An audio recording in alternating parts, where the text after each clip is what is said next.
Coming up next, the Bookening reads Ernest Hemingway's East of Eden. You did the same thing last time. It was Pride and Prejudice. Pride and Prejudice. John Steinbeck's immortal Pride and Prejudice. Coming up next, the Bookening reads Ernest Hemingway's For Whom the Bell Tolls.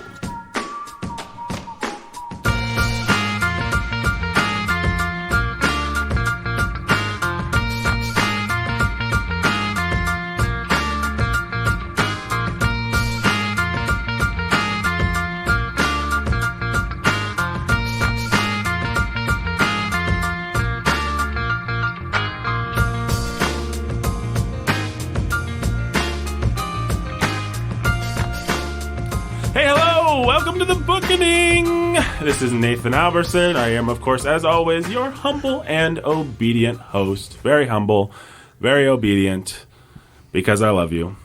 And I am joined today by two other people that I love. By Pastor Jacob Menzel, the pastor who is a master of... books. Reading, yes. That's what it was, yes. How you doing today, Jay? I'm doing pretty good. How about you? Glad to hear it. Oh, I am sick, but I'm here. And I'm also joined by Mr. Brandon Chasteen. How you doing, Brandon? Doing grand. Grand? Trying to change it up some. And Grande. Bueno. Arriba! I am grande. I'm doing bueno. You're doing bueno. Today we are going to talk about a very interesting book. Ernest Hemingway's For Whom the Bell Tolls, the book that made Maxwell Perkins, Hemingway's editor, say, if the function of a writer is to reveal reality, no one has ever so completely performed it. So let's dive right in. Oh my goodness, what's that sound? Brandon Chasteen's immortal six-shooters that he is firing into the air, even as we speak. Yeah. Meaning that it is now time for the Contextual Texan, the part of the program where Brandon provides some much-needed context for our work. Today, of course, he'll be providing context for Whom the Bell Tolls. Brandon, take it away. Your mission today is to provide the context all while standing on your head. Oh, boy. Here I go. Jake, you want to grab my legs? I'll hold the other one. No, Jake's not going to grab my legs. I'm just going to hold your one leg awkwardly. I just have one leg, as we all know. Okay. So I don't always provide historical context, but you kind of have to for this novel, because Hemingway was actually a part of the Spanish Civil War. He went over. One of these writers, kind of actually like Kipling, who, funny enough, Hemingway admired Kipling. He actually admired his writing style. They were both journalists. Yeah, they were both journalists, and so that was their training, was this journalistic background. And so Steinbeck was very similar. And yet, it's interesting to look at Steinbeck and then to look at Hemingway, because they ended up in very different places. And part of that has to do with the artistic milieu they were part of, to use a pretentious word there for you. Hemingway, he went to World War I. He was an ambulance driver, right? He came back. He was part of this disillusioned, lost generation. Now, what does that mean? Nathan pointed out that I talk a lot about modernism. Well, that's because we've done a lot of modernist stuff so far. He said it to me privately. This is an off-the-mic conversation that happened. And you guys remember the famous Bookening moment where I talked about modernism? And then I said, Brandon, all you ever want to talk about is modernism. Okay, he was part of this lost generation that was in the early 20s, right after World War I. They were disillusioned with the world. They were disillusioned with especially the West and Western nations. And so for a lot of the young artists and writers at the time, that meant fleeing America and going to France, to Paris, and where you had these little communities develop. Gertrude Stein was the matriarch of the main little group of artists that fled to Paris right after World War I. And if you've ever, I think there's a, what's the movie called that Woody Allen did? Midnight in Paris. Midnight in Paris, yeah. That's all about this generation. And so you had at the same time in one location, you had F. Scott Fitzgerald, you had James Joyce, you had Gertrude Stein, you also had guys like Pablo Picasso and these famous artists that were coming, and they were all together, and the main thing that they had was that they wanted to experiment with art. Ezra Pound was one of the, if Gertrude Stein was the matriarch, Ezra Pound was the father. And his mantra was to make it new. And what he was really good at was finding young writers, going out, and getting them published. And so he met Hemingway in Paris, and he made Hemingway famous. Right? And so his first book was all about this lost generation that Gertrude Stein supposedly defined them as. They were the lost generation. They were the generation who had no purpose other than just to make art and enjoy life. Right? And so you see this coming out in Hemingway's book, because where this led them to is this angst about the purpose of life. If the old society is deteriorating, what is going to be left? And the answer for these guys was socially activist artists, right? They were going to make the world new. They were going to go out and they were going to stand in the rubble and they were going to repair it. And you still see, you see the effects of this moving through the 60s. It starts, stuff like this, if you know that this happened in the 20s, what happened with the rest of literary history throughout the 1900s begins to make some sense to you. Because that purpose, that drive that they had would eventually burn out. And so Hemingway himself, he ended his life with suicide, right? You can't get to where they were trying to go. So he was a part of these socialist movements. He signed some sort of statement that the socialist Russia was not quite as bad as people thought they were, right? And so they were driving towards this communist/socialist utopia is what they were hoping for. And so you see that play out in the novel here with the support that all these young people gave to the Spanish Civil War. So that's some background on Hemingway and where he got to the Spanish Civil War. Where it bisects with what happens in this book is this was a very real moment that Hemingway would have been a part of.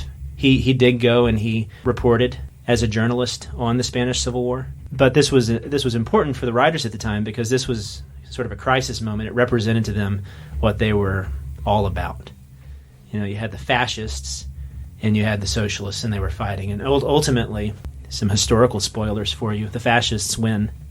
The socialists do not win, and then you get years of, what was his name? Franco. Franco ruled Spain for years. Decades, yeah.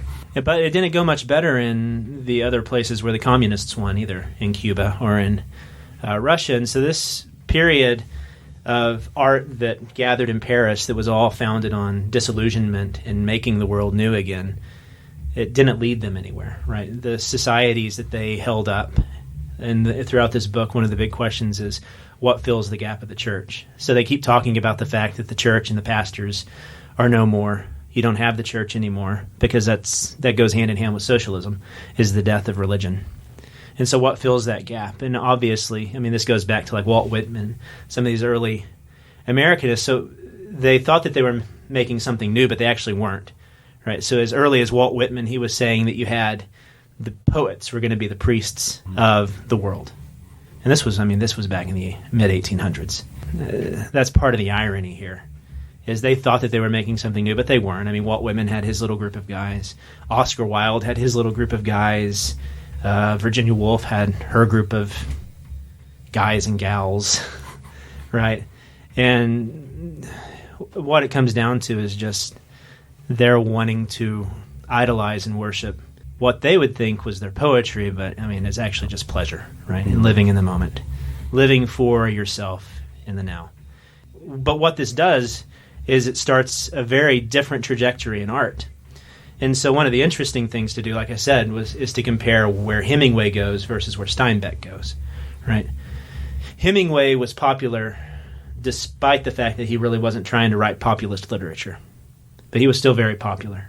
Because the modernists, they didn't care about who read their stuff. Now, maybe that's arguable with Hemingway, and that's something to talk about. But like Gertrude Stein, she was all about experimentation and weird stream of consciousness stuff. So you would get the same thing with James Joyce. The only reason people read Finnegan's Wake was because it was so different, not because anyone actually liked it. No one today even understands what it's about. So you get that in art. You see it with Pablo Picasso. You see it with T.S. Eliot in his experimentation with poetry. They're trying to make something out of what they see to be the rubble of the world after World War I. Right? Truth is broken down. Morals are broken down. Society's broken down. They hate industrial capitalism. So what's the response? With Hemingway, he adopts a very stark journalistic style. And it's not just in his language, people call it is the iceberg theory. It's the theory, so it's not just the theory that his language is stark, because his sentences aren't always what people would think would be Hemingway sentences. Sometimes they're fairly long and complex, and, they're not all these short snippets that I think people assume Hemingway writes. What it really means is that the story itself is truncated. Everything is trimmed off the story until all that you have is what's necessary for the story to have some sort of meaning for you, right? And so in this case, you have it starting out with Robert Jordan in the Pine Needles, and then it ends with Robert Jordan. In the Pine Needles, there's sort of a continuity there, but you don't actually see what happens at the end, right? It's all... So I won't say what happens, but you don't see what happens, right?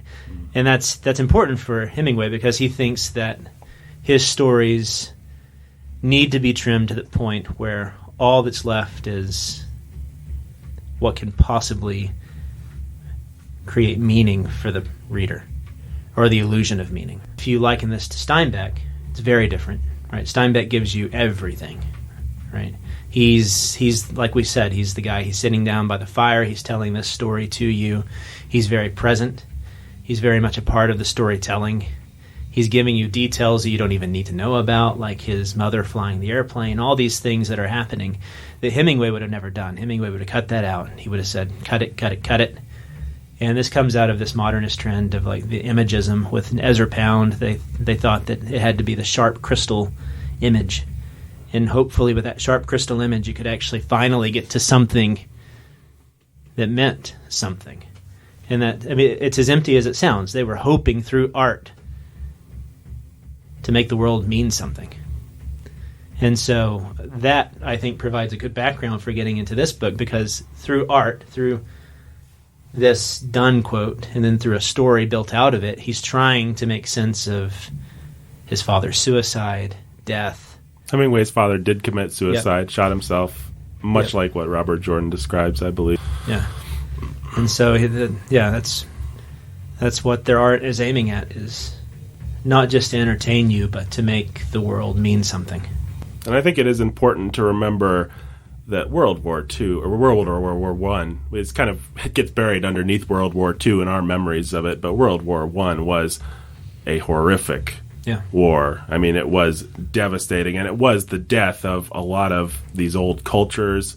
I mean, it was literally, you had cavalries on horses riding into machine gun fire and just getting blown to pieces, and so it was this horrible kind of old versus new.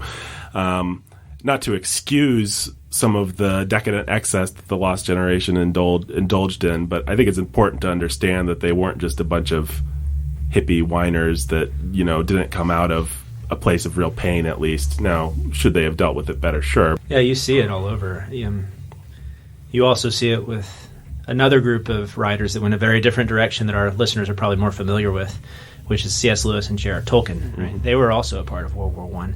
They saw the horrors, and it comes out in their writing as well. Is it Paralandra, where you have the beast, that demonic figure? What's his name? Watson or Weston? Weston. Yeah. Weston, yeah. I mean, he's very much a type of this character that would be created out of the horrors of World War I. Mm-hmm. This cold, mechanical figure, because the terror of just cold, detached authority doing horrible things to people, and machinery that becomes the nightmare of these guys. And so their response is to have the world turning, and love and drink and sex and poetry, the opposite extreme. The stuff that would lead to the 60s and to small grassroots politics, and then Bernie Sanders winning in Indiana. And fascist Donald Trump. We were caught between a fascist and a communist in our home state. Well, as we're recording this, Trump and Sanders were just won the, whatchamacallit, just yesterday, the day before. Primaries. Yeah, the primaries just the other day. So one other thing to note, just of interest, is that this Hemingway, that branch of the Lost Generation, that would develop into the art that is admired by the Academy today. So James Joyce is the big exemplar of that. And what it becomes is everyone who knows one thing that they were big on, and Hemingway not as much, but was a deep knowledge of literary history. And so the more you could reference the better. And so the denser it became, the harder it was to understand, and therefore for the elite. So it became a kind of Gnosticism. Again, back to the point that these guys raised art up to the level of a religion. Well, if you could make God out of art, these guys would have done it. They're about the most talented people that we've had in the last couple hundred years, and they did their best, and it ended in death and hedonism and despair. I guess Gertrude Stein lived to be about 70 and died of cancer, but Fitzgerald died young of alcohol and hard living. Hemingway shot himself. I don't know what happened to Joyce. What happened to Joyce? Did he become a venerable old man? Yeah, he died old. Joyce is a weird character, though. You get the sense that he never really took anything seriously. Now, how does the Academy feel about Hemingway in that? I know that they like his style, but it feels like there's some unease when I look at their, what they'd call his gender politics and all these different. He represents a certain sort of man that's not much in vogue these days. Yeah. All his adventuring, all his, being off the coast of Cuba looking for bombs and stuff. How does the Academy deal with him as a man's man and all this kind of stuff? Do they excuse that because he was such a great stylist? Not just because he was a great stylist, but also because he was a socialist. He was very much a political activist. And I guess the other thing to mention is Robert Jordan once says that he may not be able to go home because he's probably marked now as a Red supporter, right? And Hemingway had that fear constantly. He thought the FBI was on to him, and turns out the FBI was monitoring him because he lived in Cuba. And it was a terrifying time to be someone who didn't support the government as well with McCarthyism. And so some of the paranoia was founded. But all that to say, yeah, they like his politics, they like his style, they don't like his bull killing, and they don't like his portrayal of women. So people have a troubled relationship with him. They don't know what to do with him. They'll read him. They'll admire some of what he says. Well, he's hard to ignore, and we didn't feel like we could ignore him on the Bookening, even though he's got some troublesome aspects, which we'll get into. But, yeah, I mean, he's a huge talent. Brennan, how did Hemingway get his forehead scar? Bullfighting, as he would probably want you to think. No, he was using the bathroom, and I don't quite understand the whole mechanism surrounding it, but apparently there was a toilet chain, and he pulled on it, which then caused the skylight to fall in on his head and crack his head, and gave him an eternal scar.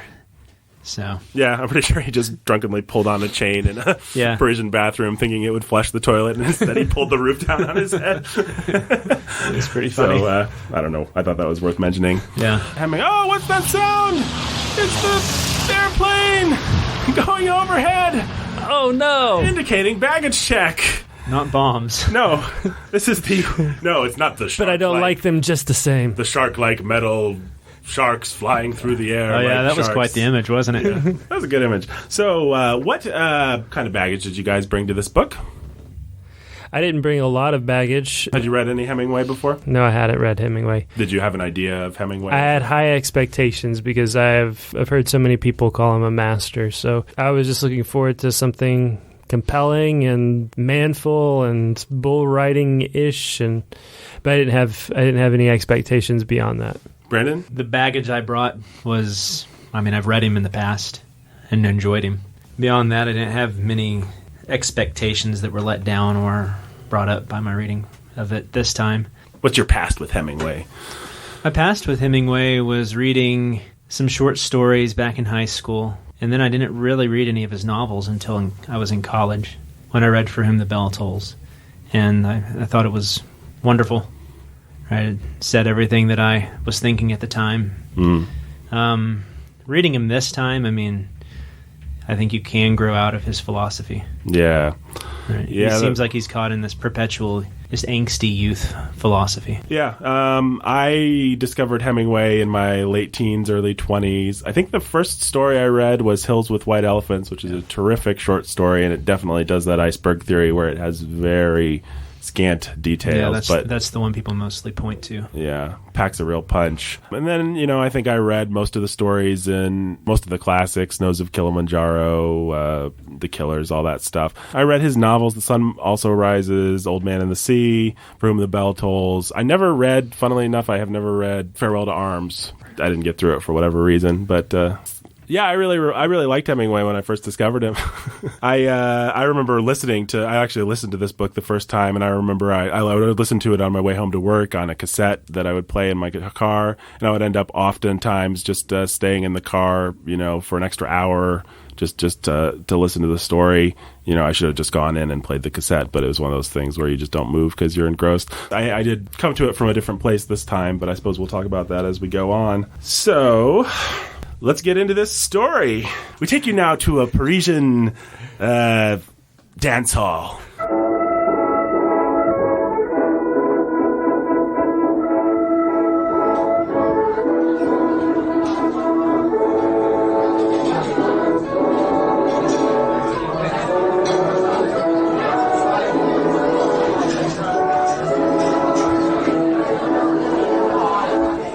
Jake Menzel sits grasping his absinthe, drinking his absinthe and ordering more absinthe, when suddenly a mysterious stranger comes up to him and says, "Say, what you reading there?" Reading For Whom the Bell Tolls by Ernest Hemingway. Oh, that looks pretty interesting. What's that about?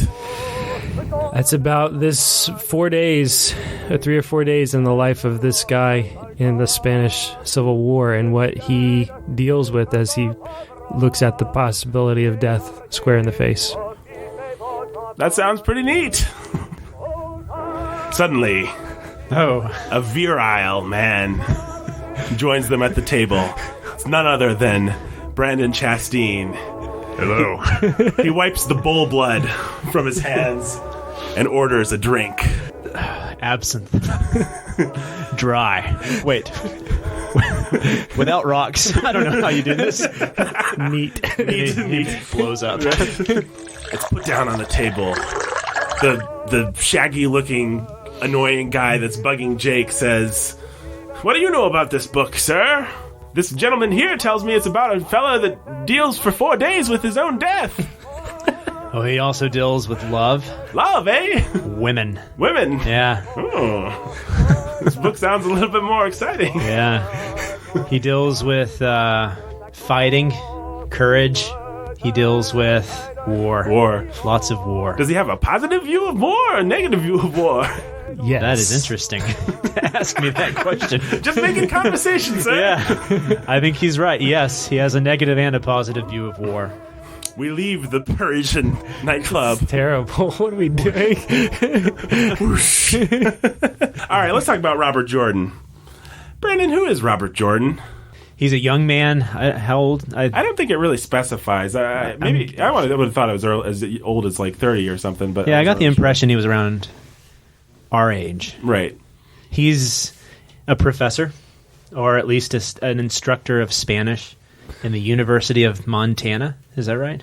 Yeah. I thought he was at a community college. Well, Montana's where he's dreaming about going back Missoula, to Maria at some point. So, but he's an he's has his some sort of degree, higher education. It doesn't. I don't even know if it specifies if he's a doctor or does it? I'm not sure. I don't think so. Yeah, this is strange. You would think you don't get these sort of details, which probably says something to Hemingway's style. But yeah, he's a grad student of some sort. He's caught up in the romanticism of what's happening with the Spanish Revolution, and he decides to volunteer as a dynamiter and goes over and participates in a few smaller skirmishes and then sent out on his own to be with these people in the hills to try and blow up a bridge in what is most likely, in his mind, to be the only and last thing he does in this war. He's caught up with all these questions of death and his father's death, and interestingly, the book describes him as being fairly cold, right, and fairly distant from what's happening. Mm-hmm. And so he develops through that, and the book plays with how he gets out of that coldness. He's so introspective, and yet at the same time he has to do a whole bunch of juju of self-deception with himself in order to get done what he's bought into, an ideal, and he's bought into a mindset that goes along with that ideal, and he has to fight himself to maintain that mindset so that he can live up to his ideals. And that's really the struggle of his character all the way through. And so on the one hand, you want to there's something admirable about the fact that he wants to do his duty, and he wants to have the mindset that is going to allow him to do his duty. And you admire his grasp of people and to some extent his grasp of reality. Mm-hmm. And on the other hand, there's this unwillingness to really face reality. Well, why do you guys think that Robert Jordan is fighting? At one point he says that he's not a socialist, just in one of his interior monologues, he says, he's not even real clear in the book what the ideal is. He obviously loves Spain. He loves the people of Spain, but what is this ideal? I mean, he's seen how corrupted the bureaucracy is. He's learned the ways of the world and been disappointed by them to some degree, and yet he's still willing to give his life to this cause. And how do we put our fingers on, or do we put our fingers on, why?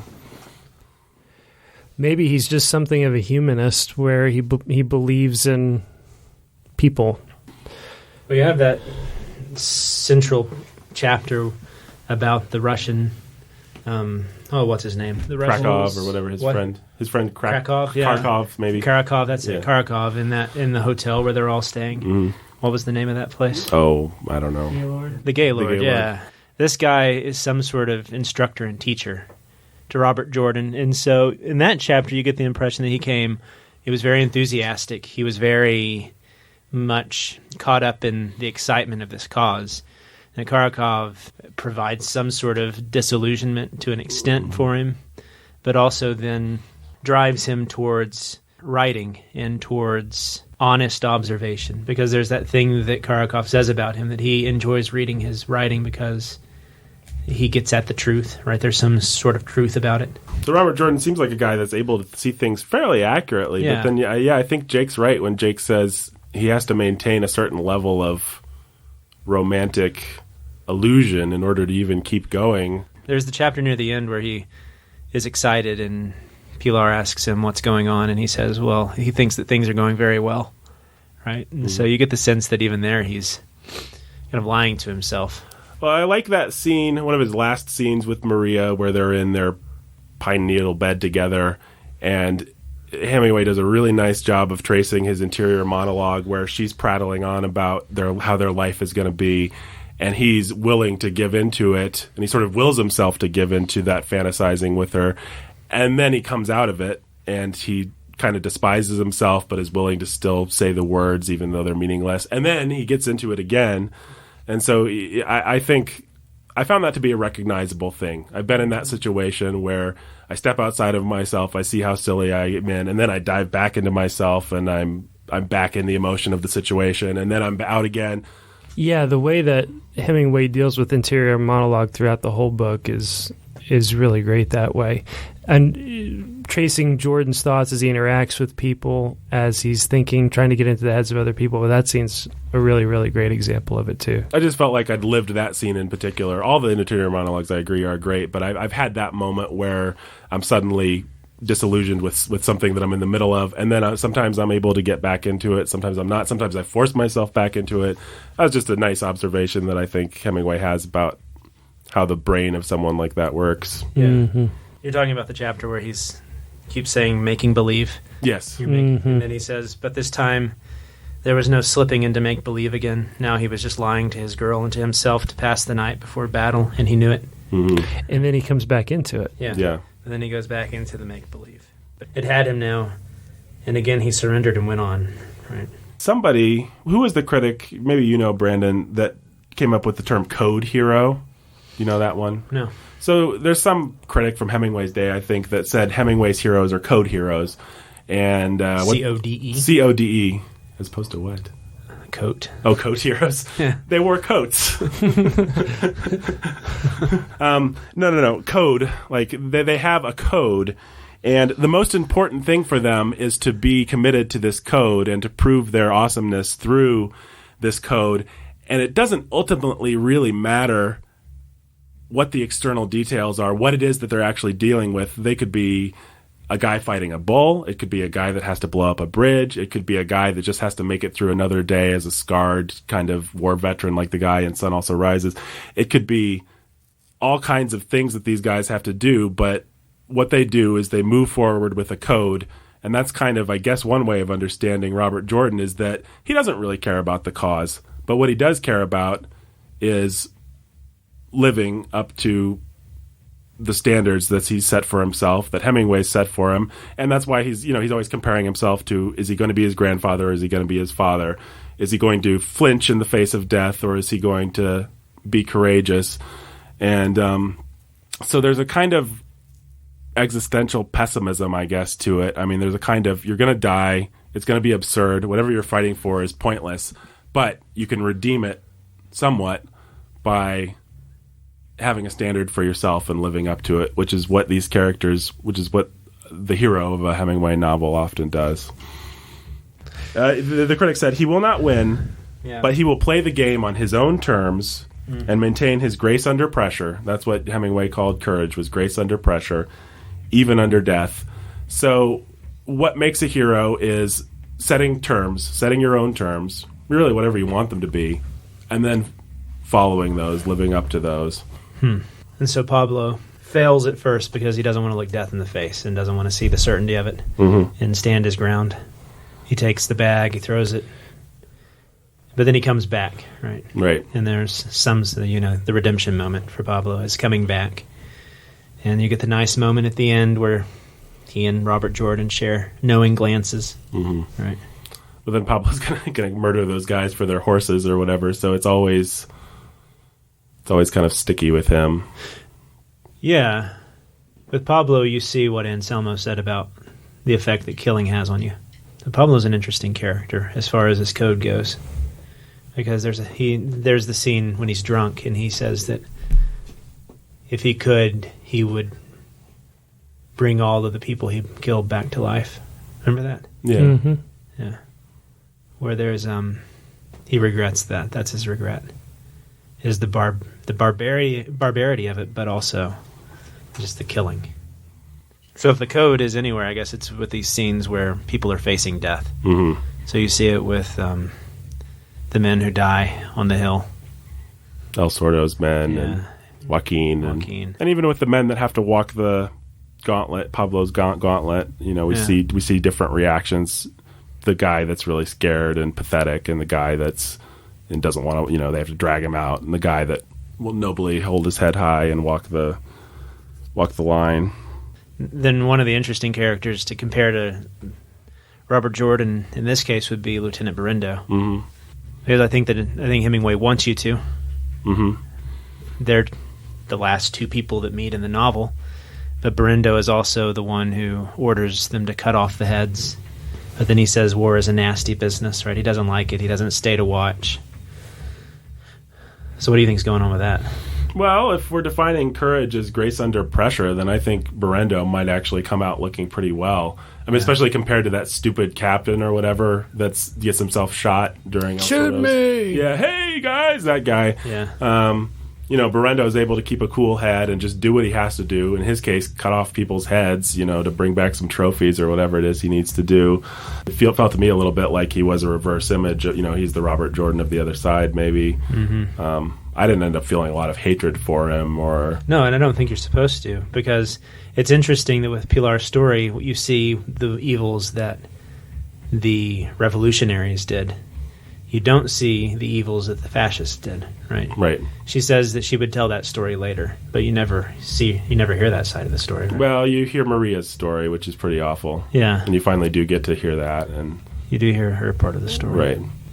But it's not half as bad as, I guess the gang rape aspect of it is pretty bad, but her parents dying is significantly less awful, if one can rank such things, than what Pablo does to those people. Yeah, where you see that society, in that case isn't any better. It just breaks down into the anarchy and the rule of the drunkards. Yeah, I guess there's a sense of futility in the novel. If you think about it in comparison to some of the other war books, or even, I guess, compared to some of the other stuff that would be written by guys who are in his own generation in completely different fields. I'm thinking of the Lord of the Rings here. It's really silly.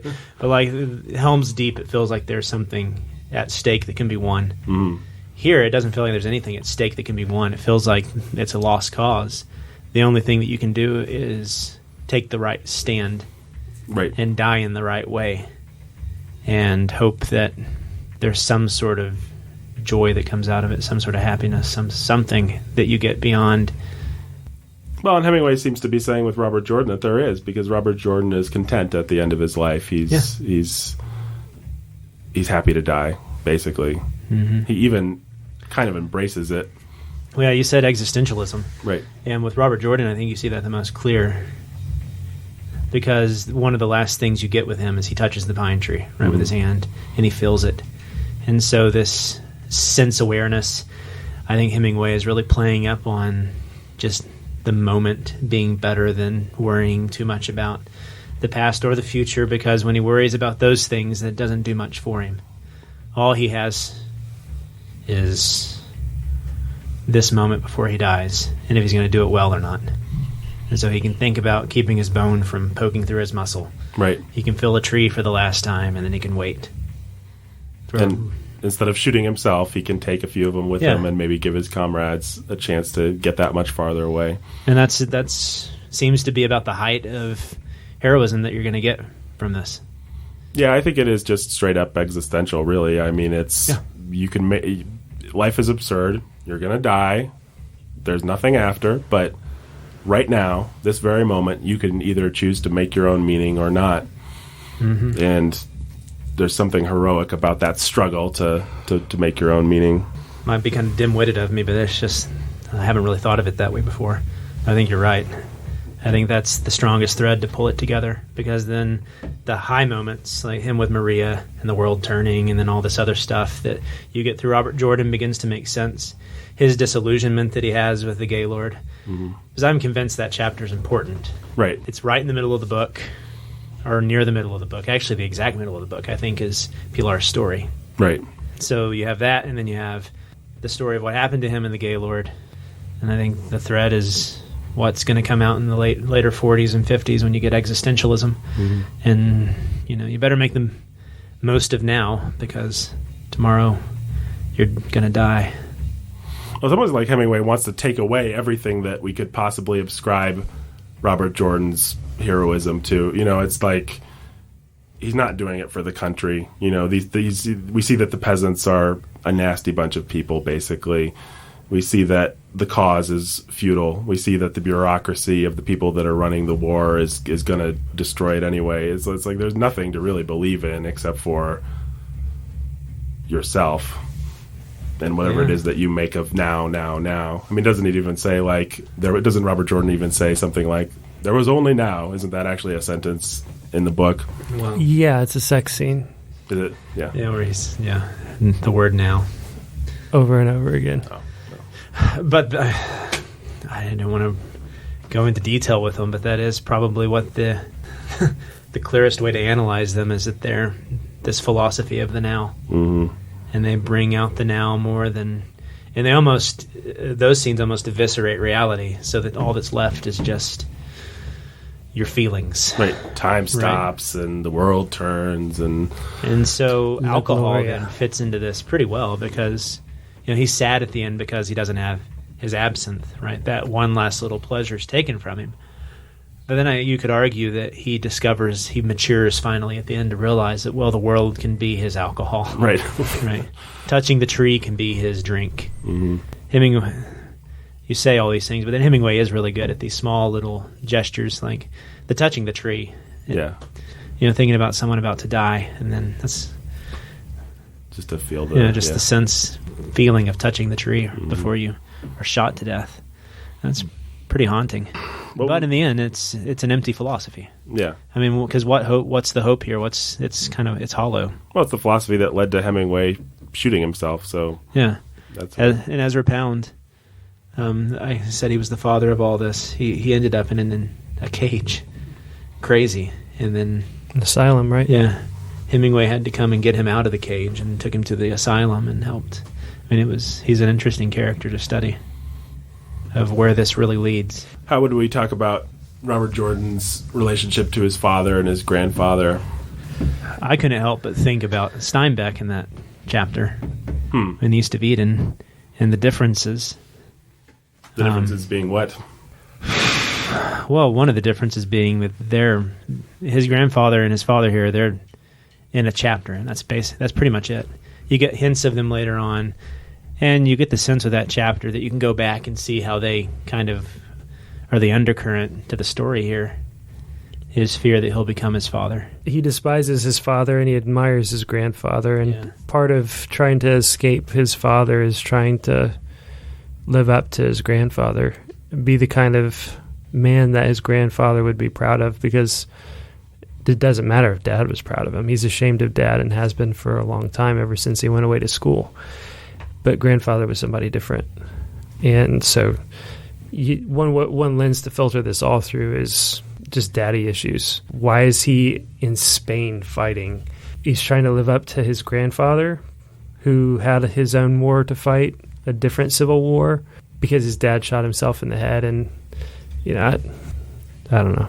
I thought it was interesting because I don't know how much I consciously measure myself against my father. Obviously, my father had a huge impact on my life, but I don't oftentimes find myself thinking about him in moments of action or of crisis. I don't find myself comparing myself to him, and I didn't know whether that was something that other people did quite a bit of, whether that was something that was really specific to Robert Jordan, or that was a universal thing that I just don't happen to recognize, or what. Big question. That's loaded. Guys, explain fathers and sons to me. Yeah, obviously, you measure yourself against your father. Right. You think about who he is and who you are and how that's all related. Hi, Dad, because he probably listens to this podcast. Well, you're either trying to... you should just ask him. How do you think Dad. Brandon measures up to you? Most sons, they're either trying to live up to their dad, or they're trying to show their dad wrong. Which is what Robert Jordan is doing. And, or they're just saying, forget you, I don't need you. And that's another way of showing dad. And so whether it's conscious or not, it's always there beneath the surface. It's always there for any son. And so even if you're not consciously thinking of your dad, well, that's in itself a reaction in one way or another to your dad. Well, and I realize there are men in my life that I do compare myself to, older men. Yeah. They might not be my biological father, but I do have... Certainly father figures. There are father figures, and they do function in the way that... And when they're gone, they're going to be there in the back of your head. Mm-hmm. Would he approve? What would he say? What would he think about this now? Or what would so-and-so think about this now? Or, you get some of that perspective. Now I'm at the age that my father was at, at this point. As a father, you go through that, right? Now I'm the age now that my dad was when I was 5 or whatever, and now I have a 5-year-old or whatever it is. Here's a question for you as a pastor, Jake.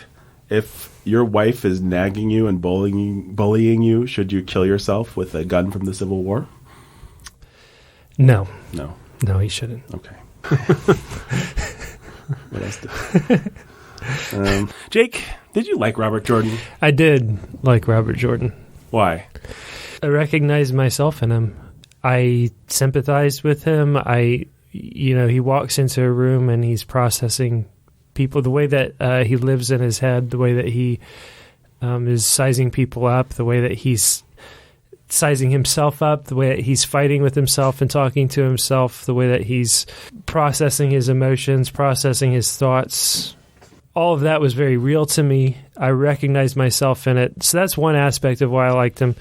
Another aspect is that whatever we can say about his ideals, he seems to be a truly sincere guy cut from an old-fashioned sort of cloth. He's sort of, I was just comparing him off mic to you, comparing him to Steve Rogers, to Captain America, in a sense. It's just that instead of America being his awesome ideal, it's who knows? Who knows? It's something else. It's his code, whatever it is. Right, yeah. But he is living up to something. He is striving for something, which makes him kind of seem pretty old-fashioned. Yeah. He's striving for something that he thinks is bigger than himself. He's sincere. He's trying to do what he thinks is the right thing. He's conscientious about it. He's trying to master his passions when they don't serve his cause, and those are heroic things. Those are admirable things, I think. Now, you said a second ago that you really empathized or sympathized with, or saw yourself in the way that he sized up a room and his interior monologues, all that kind of stuff. Do you think everybody sees themselves, or do you think it's you? That's something I wondered about, because I felt the same way. Like, I really know how the way Hemingway describes how this guy thinks is amazing. Yeah, I think it's a lot of people. I don't think it's everybody. I think some people are a lot more self-conscious than others. Some people aren't self-conscious at all, and they're just in a room and they just do what they do. And you sort of see that reflected in some of the characters that he's sizing up. Right? And so he and Pilar are on the same wavelength. They recognize each other.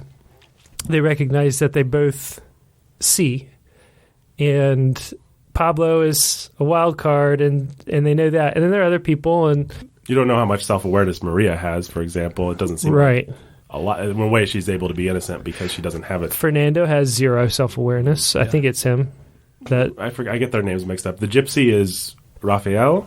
Mm-hmm. Yeah, and he's the one that says obscenity this, obscenity that. No. Augustine. Sorry. Augustine. He's the one who has all the obscenities. Augustine. Right. I think Fernando's the guy that's like, well, why did the bullfighter not do the thing? He's the guy that's there to say the obvious thing that everyone... and everybody just wants to smack him. Right. Which is the wooden Indian, the dime store. Yeah, he's a dime store Indian. Exactly, a cigar store. Cigar store Indian, that's it. Yeah. Did you have the same experience, Brandon, that me and Jake did of really recognizing yourself in the interior monologues and the way that Robert Jordan processed things? Yeah, I did. Yeah, it's in a similar way to what Jake was saying. Just Hemingway's very good at living inside Robert Jordan's head. Yeah. Mm-hmm. And the scenes where, the one that you were mentioning, the make-believe scene earlier, I think that's one of the better portrayals of it, where it's just this long interior monologue that Jordan is thinking through, and it echoes with, it resonates with what I experience in myself. Mm-hmm. The same chapter where he's thinking about his grandfather and his father. Mm-hmm. Right? It comes out of him realizing that everything's done, and he's sitting there and he's waiting on the following morning. And this is when he starts to process his relationship to his grandfather and to his father. Of course, these things are going to come up to him now. Right? And he's fighting with himself as he does it, because he's trying to not make too much meaning out of it, and he's trying to not get too sentimental, and he's not. Yeah. And he recognizes himself doing it. He sees what he's doing to himself, and he's trying to evaluate as he follows the tracks. Yeah. As he's on the train, he's trying to evaluate: is this in service of my cause or not? Do I need to kill it? Can I go here? Is it safe to go here, or is this going to take away my nerve, or is this going to make me too emotional or sentimental so that I can't do what I need to do? So he's, even as he goes down those roads, he's watching himself do it, and he's fighting with himself. Yeah, his self-awareness was something that I really recognized and resonated with, and his self-deprecation as well. Just the whole kind of, Jordan, old man, you've got to forget about this. You've got to, stop it. Stop it. Just nope, stop can't it. Go there. Nope. I find myself doing that to myself more and more through the years. You had an interesting point, Jake, the other day when we were talking off mic about basically if a tree falls in the forest, is there no one's there to hear it? Does it make a sound? If Robert Jordan is being awesome and no one's there to observe him being awesome, is he actually awesome. I don't know how you remember what I'm talking about. Well, I think what I was trying to say, when you're writing a character like Hemingway writes a character, that character has the advantage of not having to live before an audience and to not have his thoughts or his feelings about things made known to anybody. The way that most people feel a need to be known or to be recognized. You have the ability to remove that aspect maybe of somebody's humanity. And that's not to say that there aren't people that can be truly awesome, disinterested, not care what anybody thinks. But I find it strange when you don't see at least a character like Robert Jordan struggle with the idea that nobody's going to care, nobody's going to know, it doesn't matter. And maybe that says more about me than it does about Hemingway or Robert Jordan. But you're just a vain popinjay that I need everybody to know how awesome you're being. If you're going to blow up a bridge, then you need an audience. Yeah. Yeah, maybe that's true. Certainly, if you're going to be a total existentialist about it, nothing matters anyway. It's everybody's going to die. Everything will be forgotten. Who cares? I make my own meaning, and so I'm content in the moment, and that's good enough for me. These pine needles are good enough for me. That's a really rosy, idealistic view. So you don't buy the ending? I buy how vivid everything can become in the moment. I buy how real. I buy a certain degree of resignation, possibly sometimes.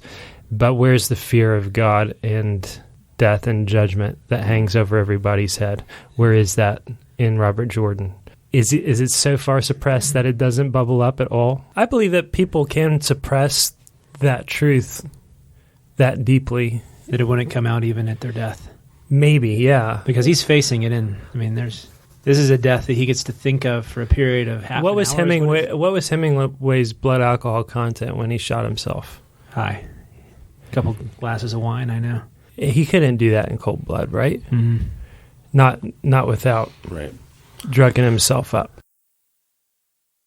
Okay, well, let's talk real quick about Pilar. Did you like her? Yes, I did like her.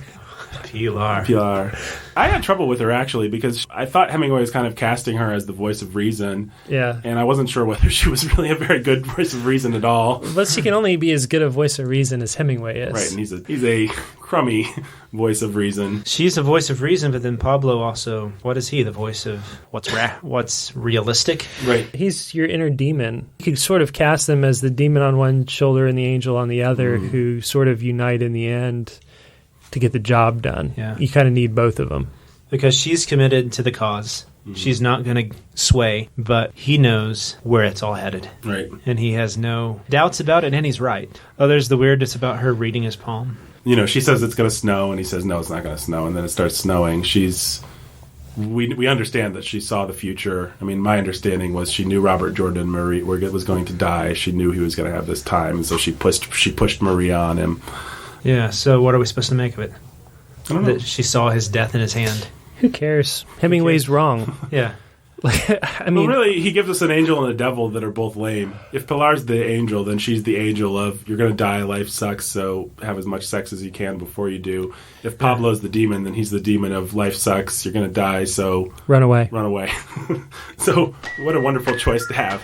Yeah, I think Jake's right. Who cares? Yeah, I think Jake is right. Who cares?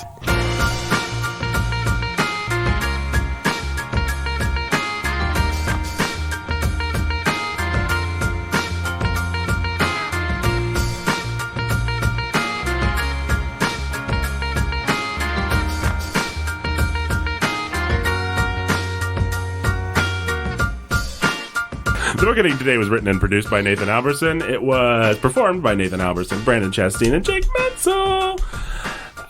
If you want more amazing content like this, you can go to warhornmedia.com. We've got all the back episodes of our amazing podcast and also great articles by people. You can hit me up on Twitter at NotFamousNathan. You can hit Jake Menzel at Jacob Menzel.